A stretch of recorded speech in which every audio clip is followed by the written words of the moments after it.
ये कहानी है असम के एक छोटे से गांव जोरहाट की, जहां पे रामू नाम का एक मछुआरा मछलियों का व्यापार करके अपनी जिंदगी गुजार रहा था। रामू के परिवार में उसकी बीवी और उसके दो प्यारे प्यारे से छोटे बच्चे थे, गोलू और सुनीता। रामू के परिवार का एकमात्र सहारा था मछलियों का व्यापार। एक दिन की बात है। सारिका, मैं मछली पकड़ने जा रहा हूँ। तुम खाना खा लेना और बच्चों को भी खिला देना। मैं जल्दी ही लौट आऊँगा। अरे हाँ ठीक है, आप जाइए और जल्दी ही लौट आइएगा। पर उस दिन रामू के साथ कुछ ऐसा होता है जिसकी उसने कभी उम्मीद नहीं की थी। रामू जब मछलियां पकड़कर लौट रहा होता है, तभी उसकी नाव एक जगह जाकर रुक जाती है। अरे, ये नाव को क्या हो गया? और तभी एक भयंकर जल दैत्य पानी से बाहर आता है। तेरी इतनी हिम्मत कि तू मेरे तालाब से मछलियां पकड़ रहा है। अब मैं तुझे इसी तालाब में डुबो के मार दूंगा। कौन है तू मूर्ख जो मेरे तालाब में आकर मछलियां पकड़ रहा है? जरा सुनिए, मेरे परिवार का मैं एकमात्र सहारा हूँ और इन मछलियों को बेचकर ही हमारा गुजारा हो पाता है। मेरे दो छोटे छोटे बच्चे हैं। कृपया करके दया कीजिए और मुझे जाने दीजिए। ठीक है, अगर तू बचना चाहता है तो रोज मुझे अपने हिस्से में से मछलियां देना होगा, और जिस दिन तूने ऐसा नहीं किया उस दिन मैं तुझे इसी तालाब में डुबो के मार दूंगा, समझा? रामू उस जल दैत्य का हर एक शर्त मान लेता है और वो जल दैत्य रामू को जाने देता है। और इसी तरह से काफी दिन बीत जाते हैं। रामू इतना डर जाता है कि वो इस बारे में किसी को बता भी नहीं पा रहा था। जल दैत्य के वजह से रामू के परिवार की आर्थिक स्थिति पूरी तरीके से बिगड़ जाती है। रामू बहुत परेशान था। उसे समझ ही नहीं आ रहा था कि आगे क्या किया जाए। वो एक पेड़ के नीचे जाकर बैठ जाता है और तभी उसे ढूंढते हुए उसकी बीवी सारिका वहां पे आती है। अरे आप यहाँ पे अकेले बैठ के क्या कर रहे हो? मैं कब से आपको ढूंढ रही थी। क्या बात है जी? मैं काफी दिनों से देख रही हूँ आप परेशान रहने लगे हो, और आजकल मछलियों के व्यापार में भी हमें नुकसान होने लगा है। क्या आप मुझसे कुछ छुपा रहे हो? देखिए, मुझसे कुछ भी मत छुपाइए। जो भी परेशानी है मुझे बताइए, तो हम दोनों मिलके उसका समाधान ढूंढेंगे।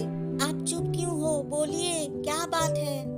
सारिका की बातें सुनकर रामू को थोड़ा सा हिम्मत मिलता है और वो जल दैत्य के बारे में सारिका को पूरी बातें बताने लगता है।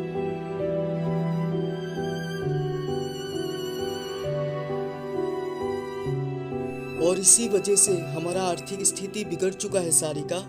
मैं अब पहले जितनी मछलियाँ घर नहीं ला पाता। अब तुम ही बताओ मैं क्या करूँ?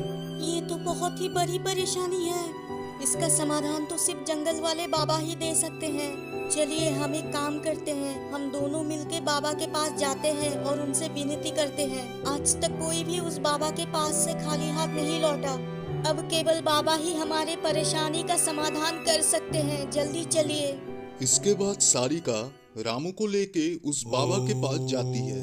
वो बाबा शिव जी के ध्यान में लीन थे। सारिका और रामू उस बाबा के पास पहुंचते हैं और सारिका घुटने के बल बैठकर उस बाबा को सारी बातें बताने लगती है। सारिका की बातें सुनकर वो बाबा समझ जाते हैं कि इस विपत्ति को किस तरीके से सुलझाया जा सकता है। सारिका के बातों में सच्चाई थी, इसलिए वो बाबा पूरी बातें सुनने के बाद कहते हैं, वो दैत्य काफी शक्तिशाली है पुत्री। कोई साधारण इंसान उस दैत्य को हरा नहीं सकता। उस दैत्य को हराने के लिए हमें बल की जगह बुद्धि का प्रयोग करना होगा। मेरे पास एक योजना है जिससे तुम उस दैत्य को हरा पाओगे और वो दोबारा कभी तुम्हें परेशान नहीं करेगा। तो मेरी बात ध्यान से सुनो रामू। सबसे पहले तुम घर जाओ और कुछ नीम के पत्तों को लेकर उससे रस तैयार करो, और फिर तुम जब मछलियों को पकड़ोगे उनमें से कुछ मछलियों के मुख में वो रस डाल देना और उन मछलियों को उस दैत्य को दे देना। वो दैत्य जैसे ही उन मछलियों को खाएगा, नीम के पत्तों के कड़वाहट के वजह से उसे ये विश्वास हो जाएगा कि तालाब अब प्रदूषित हो चुका है। रामू, तुम्हें बस उस दैत्य से इतना कहना है कि ये तालाब प्रदूषित हो चुका है। जिसके वजह से तुम अब इस तालाब में कभी मछली पकड़ने नहीं आओगे। अगर ये योजना सफल हुआ तो वो दैत्य तुम्हें दोबारा कभी परेशान नहीं करेगा रामू। आपका कोटि कोटि धन्यवाद बाबा। अब आपने जैसा बताया है हम वैसा ही करेंगे। सारिका और रामू बाबा के उपदेश के अनुसार बहुत सारे नीम के पत्ते लाते हैं और उनसे रस तैयार करने लगते हैं, और इस दौरान कब शाम से रात हो जाती है पता ही नहीं चलता। अगली सुबह रामू अब पूरी तरीके से तैयार था। वो मछलियों को पकड़ता है और एक एक करके सभी मछलियों के मुख में नीम का रस डाल देता है, और जब दैत्य उसके सामने आता है रामू उससे कहता है, हे जल दैत्य, मैं इस नदी को छोड़कर हमेशा के लिए जा रहा हूँ। ये नदी प्रदूषित हो चुकी है।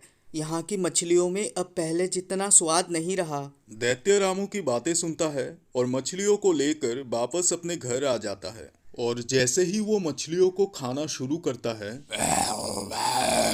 छी, वो मछुआरा तो बिल्कुल सही कह रहा था। ये तालाब तो प्रदूषित हो चुका है। इस तालाब की मछलियों का स्वाद छी छी। अब मुझे किसी और तालाब में जाना होगा।